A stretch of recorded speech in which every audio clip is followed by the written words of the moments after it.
Kita beralih ke informasi selanjutnya, Saudara. Memasuki masa transisi dari musim kemarau ke musim penghujan, Badan Meteorologi, Klimatologi, dan Geofisika Stasiun Meteorologi Banda Aceh mengingatkan masyarakat tentang potensi terjadinya angin puting beliung di beberapa wilayah di Aceh.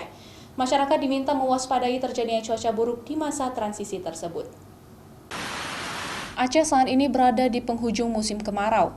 Pada masa transisi menuju ke musim penghujan tersebut, sangat memungkinkan terjadinya angin puting beliung terutama di wilayah tengah Aceh, mulai dari Pidi Jaya, Biren, Aceh Tengah, Bener Meriah, Subuh Salam, Aceh Tenggara, hingga ke Aceh Barat.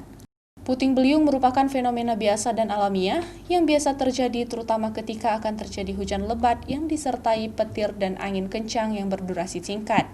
Fenomena ini lebih banyak terjadi pada masa transisi, baik dari musim kemarau maupun sebaliknya, juga pada musim hujan ketika kondisi cuaca pagi cerah dan terik. Walaupun demikian, masyarakat diminta waspada terjadinya puting beliung tersebut karena dapat menimbulkan kerusakan pada bangunan yang dapat membahayakan masyarakat. Pertumbuhan awan cepat-cepat.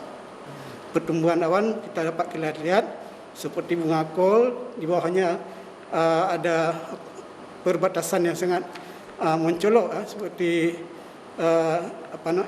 garis hitam gitu, dan dia perkembangan cepat. Itu salah satu tanda-tanda akan munculnya angin puting beliung. Sementara itu, secara umum cuaca di Aceh dalam 3 hari ke depan masih berpotensi terjadinya hujan karena sirkulasi angin berkonvergensi dan terjadinya belokan angin sehingga mudah terbentuk awan-awan hujan. Wilayah yang berpotensi hujan sedang hingga lebat seperti Barat Aceh Barat, Aceh Barat Daya, Aceh Singkil, Aceh Selatan, Sabang, Simelu, Aceh Jaya, Aceh Tengah, Aceh Tenggara, Subuh Salam, hingga Bener Meriah.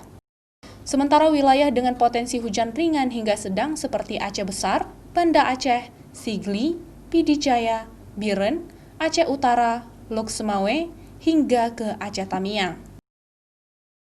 Mustajab, Kompas TV, Banda Aceh.